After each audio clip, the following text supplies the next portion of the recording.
How to fix the APC Index Mismatch error on Windows 11.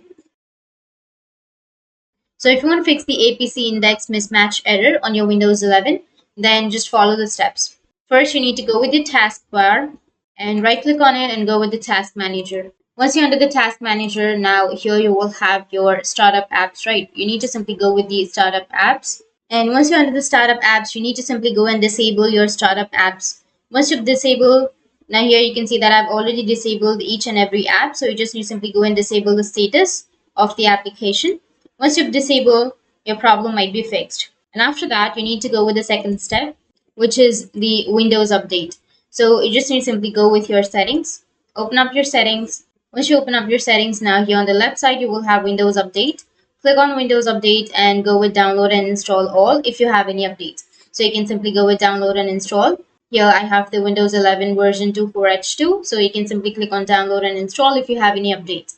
And once you've updated, you need to restart your device, and after restarting, your problem will be fixed. But if that doesn't fix your problem, then move on to the third method. You need to open up your search, and under search, you need to search for device manager.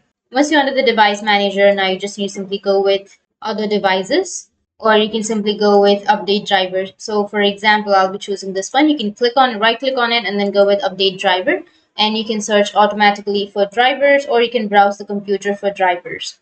It says the best drivers for your device are already installed, but if it says another thing on your device, then you can simply go and update your drivers. Once you've updated your drivers, you need to restart it and your problem will be fixed. But if that doesn't fix your problem, then you can move on to the last method, which is you just need to simply open up your command prompt, go with run as administrator, click on yes, and here you just need to simply enter some commands. So enter the command, which is sfc space / scan now, and hit the enter. And it will scan your computer and your problem will be fixed. It might take some time, so you just need to simply wait till it loads to 100%, and after that you need to restart and your problem will be fixed. So that's how you can fix the APC Index Mismatch error on your Windows 11. And if you have any questions, feel free to comment below. Thanks for watching.